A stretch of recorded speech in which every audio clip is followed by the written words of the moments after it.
Olá, seja bem-vindo a mais um Alesp Conecta. No Alesp Conecta de hoje, nós vamos falar sobre os direitos das mulheres aí que têm câncer de mama. E a minha convidada de hoje é a doutora Leonélia Pereira, que é advogada e pesquisadora sobre mulheres e relações de gênero e professora da faculdade FAI de Irecê. Doutora, seja muito bem-vinda a este Alesp Conecta. Obrigado por ter aceito o nosso convite. Boa tarde, Guga, tudo bem? Eu que agradeço pelo convite. É um prazer estar aqui participando do Alesp Conecta para falar de um tema tão importante nesse mês de março, onde se levanta tantas pautas relativas ao Dia Internacional da Mulher. Muito obrigada. Doutora, é importante a gente começar esse programa com uma introdução, né? A pessoa que apresenta o câncer de mama lá no primeiro estágio da doença, tem quais benefícios aí que podem ser reivindicados nessa primeira fase? Quando a pessoa descobre, né? E é legal, né? Nesse programa também a gente atentar na necessidade sempre de ter um diagnóstico precoce, então que as mulheres sempre façam os seus exames, né? O seu check-up em dia. Mas, doutora, quais são os direitos aí iniciais que uma mulher que descobre que tem câncer de mama pode reivindicar? É interessante, Guga, a gente esclarecer isso, porque muita gente pensa que a maioria dos direitos que são previstos em lei para as pessoas com câncer, nesse momento estamos falando em específico das mulheres com câncer de mama, principalmente relativos aos direitos previdenciários, basta um simples diagnóstico para que a pessoa já tenha acesso a esses direitos. Mas não é exatamente assim.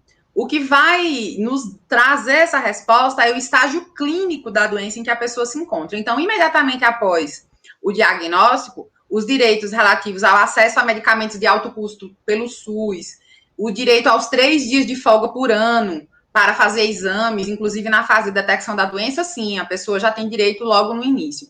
Mas esses direitos previdenciários relativos à concessão de auxílio-doença ou aposentadoria por invalidez, eles só vão ser concedidos à pessoa que estiver incapacitada de forma temporária ou definitiva para o trabalho. Então, isso só vai acontecer numa fase sintomática mais avançada da doença. Agora, doutora, uma pergunta que já gera uma dúvida muito grande. E as pessoas que são autônomas ou prestadoras de serviço através do MEI, quais são os direitos que essas pessoas têm?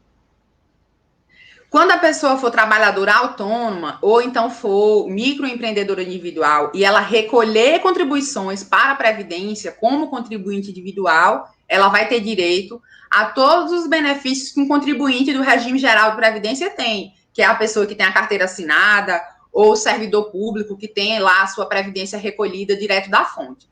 Mas caso a pessoa não recolha as contribuições para a Previdência, ela não vai preencher os requisitos por não ter qualidade de segurada perante o INSS. Então, algumas pessoas que não recolhem essas contribuições previdenciárias, elas podem ficar desassistidas numa situação dessa natureza.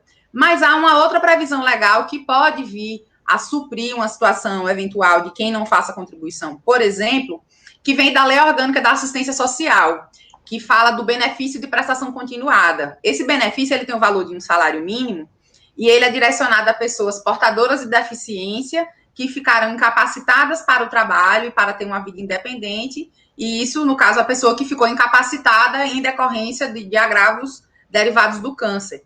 Então, para ter direito a esse benefício, o BPC, o critério fundamental é a questão da renda. Então, a Lei 8742 de 93, ela prevê que o critério fundamental é que a renda seja inferior a 1/4 do salário mínimo por pessoa. O ano passado, em virtude de toda a situação delicada que o mundo inteiro está passando, especialmente nós aqui no Brasil, que estamos nessa situação de calamidade pública em virtude da pandemia da Covid-19, a Lei 13982 de 2020 passou a considerar, no caso do PPC, a renda per capita de metade do salário mínimo. Então, a situação econômica das pessoas está mais delicada, muita gente perdeu sua fonte de renda, mas, além disso, existem outros critérios. Então, a mulher que for portadora de câncer de mama, se ela fizer a retirada integral ou parcial da mama, se ela for autônoma ou microempreendedora individual que não estava contribuindo e o critério da renda for compatível com a Lei Orgânica da Assistência Social, ela pode ter acesso ao BPC, mas é preciso preencher os critérios legais.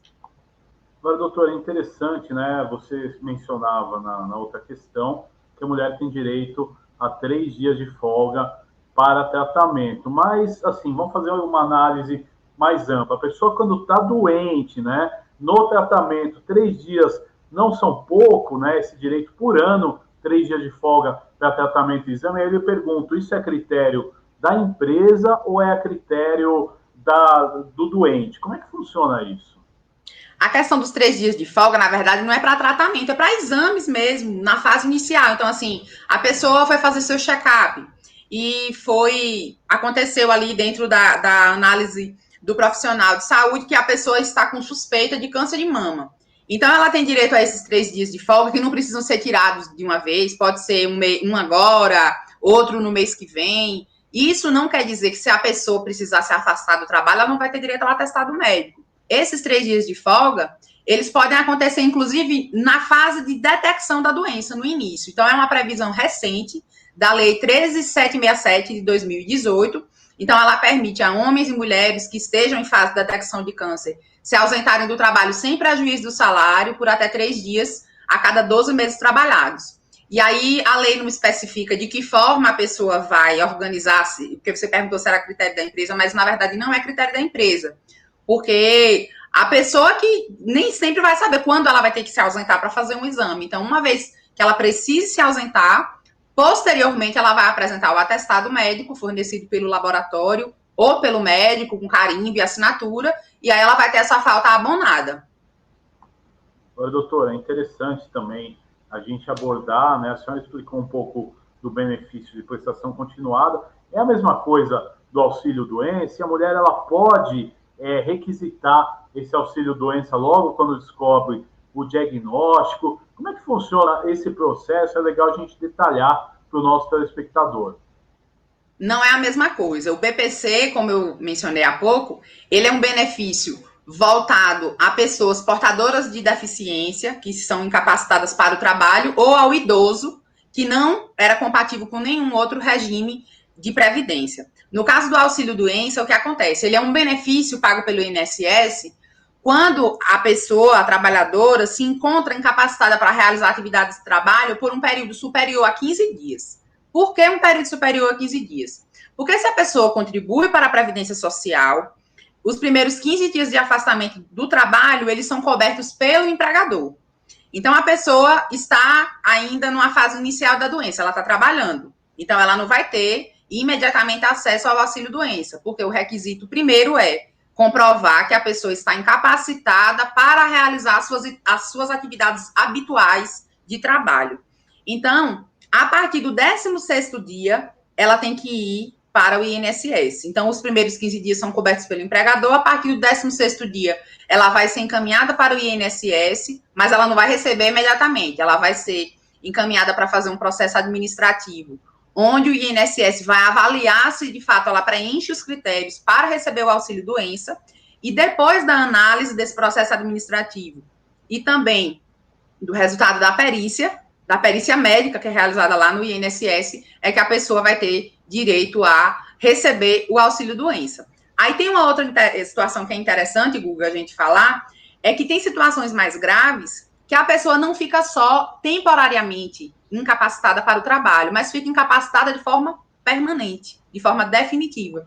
Então, nesses casos, o auxílio-doença não será suficiente. Vai ter que buscar a aposentadoria por invalidez, porque a pessoa teve uma incapacidade permanente para o trabalho que foi derivada da doença, que foi derivada do câncer de mama. Então, nesse caso, tanto no caso do auxílio-doença, quanto no caso da aposentadoria por invalidez, não existe o chamado período de carência. O que é que significa o período de carência? Para algumas outras enfermidades, a pessoa teria que contribuir no mínimo 12 meses para ter acesso ao benefício previdenciário.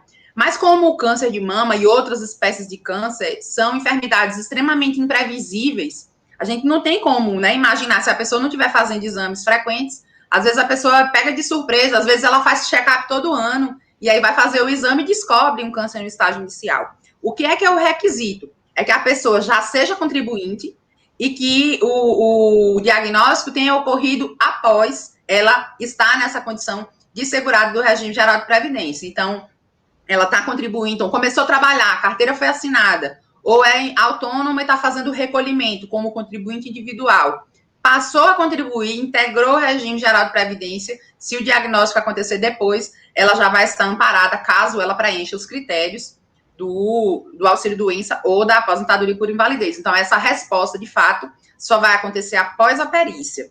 Outro dado importante sobre isso é em relação ao prazo. O prazo de concessão do benefício, ele muda um pouco a depender da demanda da agência do INSS. O ideal é que acontecesse dentro de 30 dias, mas a gente sabe que a demanda das agências é muito grande. Nos últimos 12 meses, a gente sabe que essa demanda ainda ficou maior em virtude do adoecimento da população, por conta da situação da pandemia, que agravou outras enfermidades que já existiam. Então, isso vai depender da demanda. Mas, o que é que vai acontecer? Se a pessoa deu entrada num pedido de benefício hoje, por exemplo, aí ela deu entrada hoje e esse benefício demorou 60 dias para ela receber o resultado. Quando ela receber o resultado, a implantação do benefício vai acontecer levando em conta a data que ela deu entrada. Então, a pessoa vai receber retroativamente ao tempo que ela ficou esperando. Então, pelo menos tem essa compensação, quando demora um pouco para sair o resultado, que a pessoa recebe retroativamente a data em que fez o pedido no processo administrativo no INSS. Agora, é importante também a gente falar a questão que você explicou, o pedido de aposentadoria, né? E, geralmente, os pedidos de aposentadoria no Brasil são extremamente morosos, né? Demoram bastante. No caso da aposentadoria por invalidez, como é que a pessoa fica nessa situação? Ela fica totalmente desamparada? Existe algum meio legal? E aí eu lhe pergunto, como você falou também do auxílio-doença, eu lhe pergunto, no caso da aposentadoria, você também recebe retroativo no período? Como é que fica a pessoa? Porque ela está passando por uma doença, né? Às vezes ela foi impossibilitada de continuar a sua atividade profissional e aí ela entra num período burocrático para conseguir o que é de direito. É complicado mesmo, é um período difícil, até porque quando a pessoa já chega no estágio de pedir o benefício no INSS, é porque ela está realmente em uma situação muito delicada, de vulnerabilidade, necessitando desse amparo do Estado. Mas, no caso da aposentadoria por invalidez, é a mesma coisa. A pessoa vai receber retroativo a data em que deu entrada. Então, durante o período que ela ficou aguardando, é uma situação complicada, a pessoa fica mesmo desassistida, mas quando ela receber, ela recebe retroativo, seja 60 dias, 90 dias, o tempo que for. E ainda tem outra coisa, porque nem sempre as perícias são positivas. Às vezes pode ser que o perito que avaliou não considerou que a pessoa estava incapacitada para o trabalho. Mas se a perícia for negativa, o que a pessoa pode fazer? Ela vai ingressar judicialmente. Porque se o processo administrativo, ela tem direito a recorrer no INSS ainda, faz um recurso administrativo para fazer uma segunda perícia, mas se for negativa, ela pode ingressar judicialmente. Aí, na justiça, vai ser avaliado se o que vai ser levado em conta para a implantação do benefício vai ser a data que a pessoa deu entrada lá atrás, ou se vai ser a data do processo, mas geralmente a data de entrada do processo administrativo no INSS é levada em conta, inclusive, judicialmente, quando o benefício é implantado. Então, a pessoa, às vezes, recebe retroativo aí de anos, de uma vez, né, quando tem a implantação do benefício. Agora é interessante a gente esclarecer, você falou a questão que a pessoa pode entrar na justiça se tiver na sua perícia aí negada, né, a aposentadoria por invalidez. Mas aí vão duas questões que eu te pergunto, doutora. Existe uma espécie de defensoria pública para a pessoa que não tem dinheiro, ela pode ou ela tem que ter recursos para contratar um advogado e geralmente, né, isso é natural no Brasil, a justiça demora bastante. A justiça costuma ser mais célere nesses casos ou existe demora também quando existe liminares? Como é que a justiça ela trabalha nessa questão? Então, as causas relativas a direito previdenciário, elas são de competência da Justiça Federal. Então, se a pessoa não tiver acesso a um advogado particular, não tiver condições de contratar, aí ela vai ter que buscar a Defensoria Pública da União, que não tem em todos os lugares, né? A gente sabe que não são todas as comarcas do país que têm acesso à Defensoria Pública da União. Mas aí, se a pessoa não tiver acesso à Defensoria Pública da União, muitos advogados e advogadas que militam na área previdenciária fazem contratos para receber no êxito, né? Para receber no final, quando a pessoa tiver o benefício implantado. Então, muita gente acaba não tendo, porque é comum, de fato, a pessoa está numa situação delicada, está precisando do benefício, está dependendo da implantação do benefício, então muitas vezes ela consegue fazer o contrato para pagar no final, quando ela tiver o benefício implantado. Em relação ao prazo, é como eu te falei, a demanda é que diz o prazo muitas vezes, né, porque existe uma sobrecarga muito grande. Então, as sucessões judiciárias da Justiça Federal no Brasil geralmente respondem por um número muito grande de cidades e tem poucos juízes, né? Então, acaba ficando com a sobrecarga, porque urgência nós sabemos que quase todos são bem urgentes, né? A maioria deles são bem urgentes.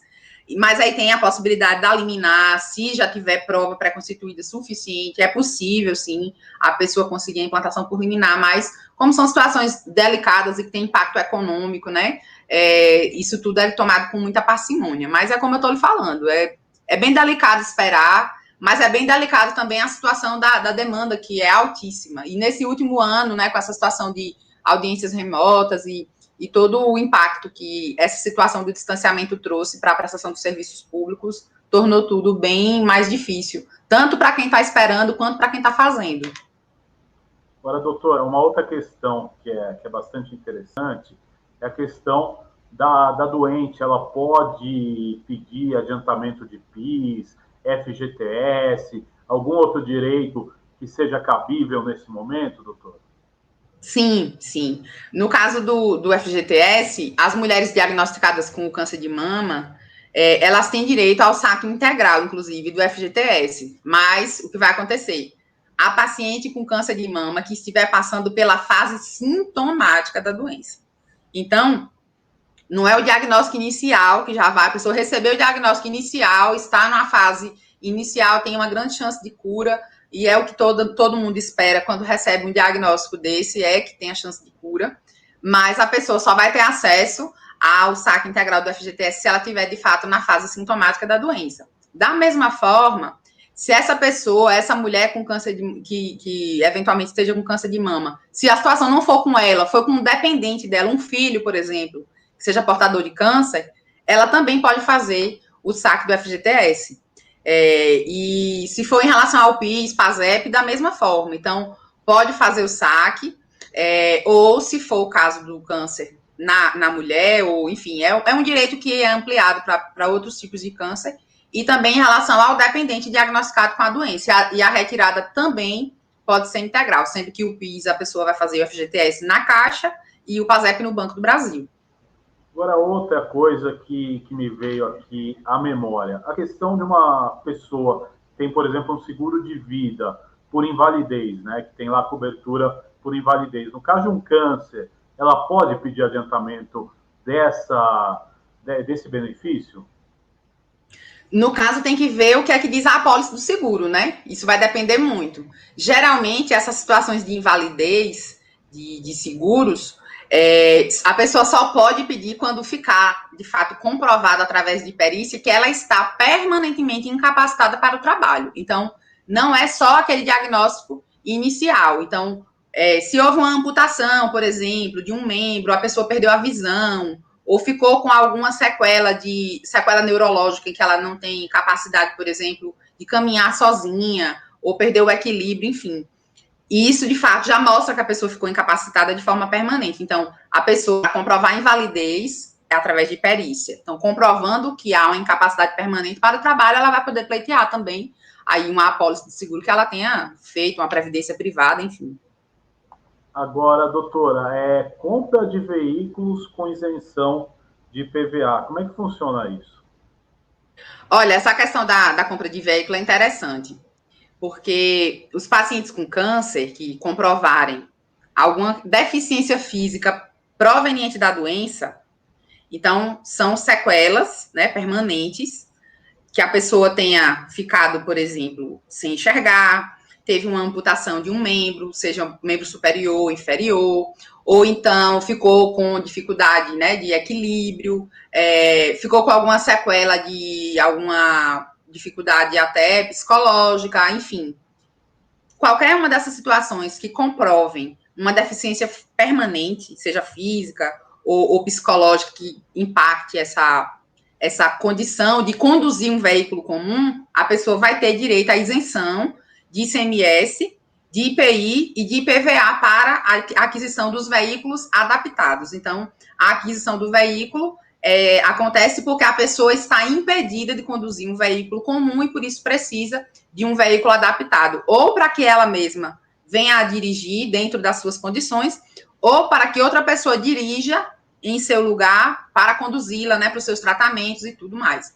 Então, é interessante a gente destacar aqui, em relação ao IPI, por exemplo, é a legislação federal que regula a isenção do IPI, mas o ICMS e o IPVA são as legislações estaduais. Então, aqui na Bahia, por exemplo, a legislação garante a isenção do ICMS e do IPVA para a aquisição desses veículos adaptados, mas limita a um veículo por pessoa.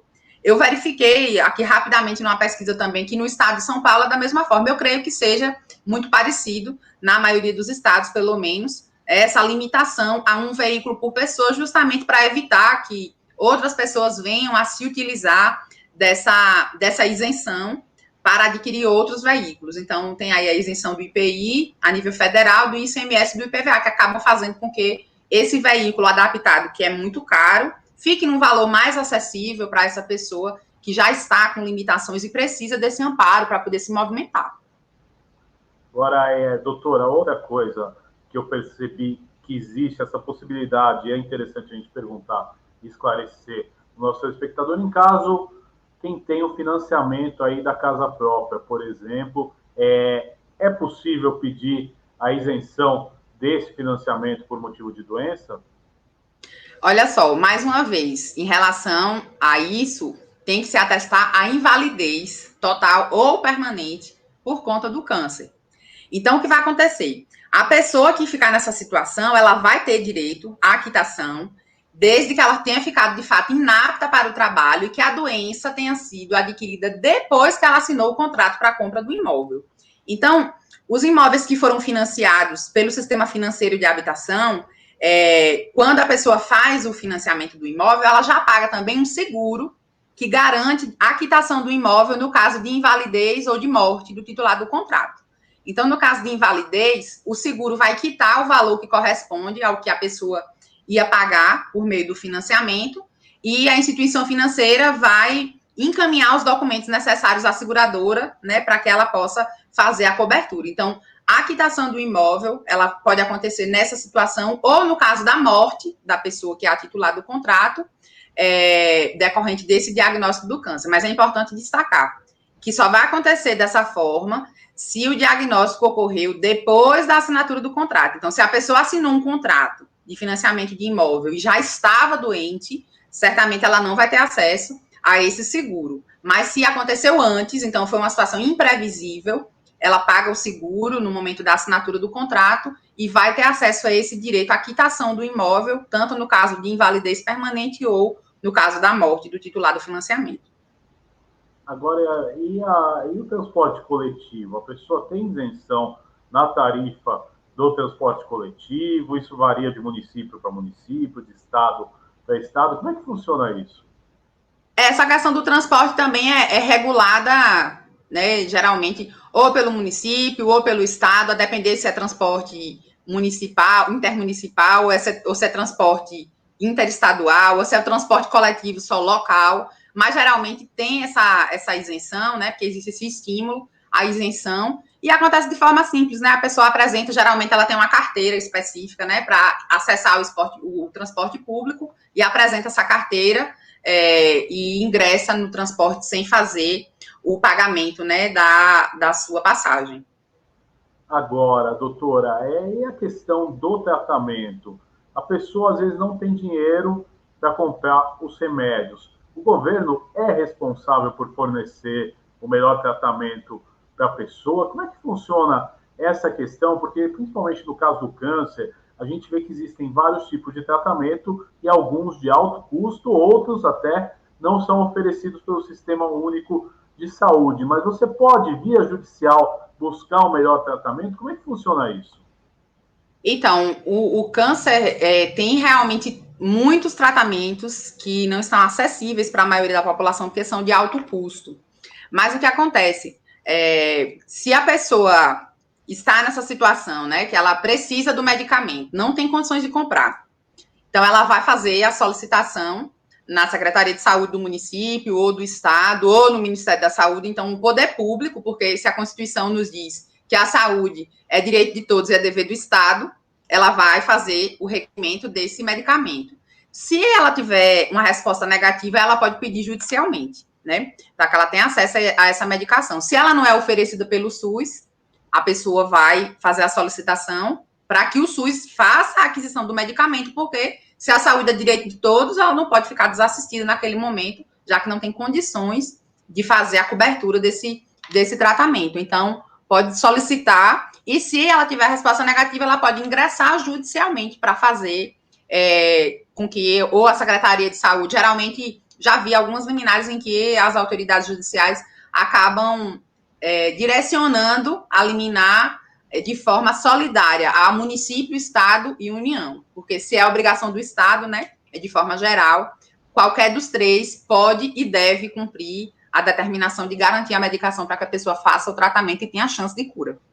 Agora a questão da cirurgia de reconstrução da mama, que além de tudo ajuda na autoestima do doente. Conta um pouquinho do qual que é o direito, né? Como é que funciona esse processo? Essa questão da reconstrução mamária também é uma questão até recente, né? A Lei 12.802 de 2013, desculpa, prevê que o SUS vai fazer a garantia, né, desse tratamento, dessa cirurgia para reconstrução mamária, tanto para a mulher que teve uma mastectomia parcial ou total. Então, a mastectomia é a cirurgia que faz a retirada da mama, porque a gente sabe que muitas vezes, em virtude do estudo genético que é feito no momento do tratamento, às vezes há chance desse câncer voltar. Então, se faz a cirurgia, muitas vezes, para fazer a retirada total da mama, para diminuir as chances, né, de acontecer uma recaída. Então, há essa previsão para fazer a cirurgia, que é uma cirurgia plástica, né, para reparação mamária com implante de silicone. E a lei determina o seguinte, interessante, que antigamente, antes dessa reforma que aconteceu em 2013, não havia previsão de prazo para realizar essa cirurgia. Aí, a lei 12.802 previu o seguinte: se tiver condições técnicas e clínicas, ou seja, condições do espaço de saúde, do local onde ela fez a cirurgia, do centro cirúrgico, do hospital, e as condições clínicas, que são as condições de saúde da paciente, se ela tiver condição de fazer a cirurgia logo na sequência da mastectomia, deve ser feita na sequência. Se a pessoa não tiver condição naquele momento, porque está com a saúde ainda bastante frágil e não teria condições de ser submetida à cirurgia do implante naquele momento, ou se o local onde ela fez a mastectomia não tem as condições técnicas para fazer a cirurgia plástica, ela pode ser feita depois, pode ser feita de forma tardia, sem nenhum problema. O importante é que a lei garante esse direito às mulheres que foram submetidas à mastectomia, seja ela parcial ou total. Agora, doutora, essa é uma doença que, com diagnóstico precoce, ela tem 95% de cura. E eu quero analisar a questão jurídica. A partir do momento que essa paciente ela está curada, ela perde direito a todos esses benefícios? Funciona dessa forma, doutora? Ou alguns ficam com ela? A questão dos benefícios que foram adquiridos durante o tratamento, depois que a pessoa recebe o diagnóstico da cura, o que vai acontecer? Se ela continuar incapacitada para o trabalho, ela vai continuar recebendo o benefício. Então, pode ser que a pessoa recebeu um diagnóstico de cura, mas ainda está incapacitada para o trabalho. Mas essa incapacidade foi verificada pela perícia, que é uma incapacidade temporária. Então, ela vai continuar recebendo o auxílio-doença. Então, vamos supor que ela recebeu um auxílio-doença e ela tem um prazo até a data de hoje para receber o auxílio-doença. Está lá na carta de concessão do benefício, que o benefício dela vai vencer hoje. 15 dias antes dessa data, ela pode ir até o INSS fazer o pedido da prorrogação do benefício. Então, ela faz o pedido da prorrogação, vai ser feita uma nova perícia, e depois dessa nova perícia vai se verificar se a incapacidade para o trabalho permanece ou se ela já passou, se ela já terminou. Se a perícia verificar que permanece, prorroga o benefício. Se ela verificar que a incapacidade para o trabalho já acabou, que a pessoa já tem condições de retornar ao trabalho, aí o benefício vai ser cessado. Aí pode acontecer podem acontecer duas situações. A pessoa ter uma perícia negativa no momento do pedido da prorrogação e não está ainda capacitada para voltar ao trabalho, e aí ela vai pedir judicialmente. Então, nesse pedido judicial, vai levar em conta a data que ela pediu a prorrogação. Então, se demorar um pouco para sair, eliminar o resultado da sentença, quando ela recebe retroativa a data que ela fez o pedido de prorrogação. E pode acontecer uma segunda coisa, que é verificada que essa incapacidade para o trabalho, que inicialmente foi considerada temporária, passou a ser analisada pela perícia médica como uma incapacidade permanente, aí é possível converter esse auxílio-doença numa aposentadoria por invalidez. Mas é dessa forma, os benefícios que foram concedidos durante o período em que a pessoa estava em tratamento, eles só permanecem, eles só continuam sendo pagos pelo INSS se a incapacidade para o trabalho persistir. Uma vez cessada a incapacidade para o trabalho, cessa também o benefício, porque se considera que a pessoa tem condições de retomar as suas atividades laborais como antes. Doutora, eu quero agradecer a sua participação nesse Alesp Conecta de hoje. Foi muito bom a gente poder esclarecer os nossos telespectadores. Até uma próxima oportunidade. Muito obrigado, viu? Eu que agradeço, Guga, pelo convite. Parabéns a vocês por tratarem temas tão importantes no Alesp Conecta e um abraço. E esse foi mais um Alesp Conecta. Você continua agora com a programação da Rede Alesp. Você pode ver todo o conteúdo produzido pela Rede Alesp no nosso canal no YouTube. Eu também convido você a acessar as nossas redes sociais, a página no Facebook, o perfil no Instagram. Até o próximo encontro. Tchau!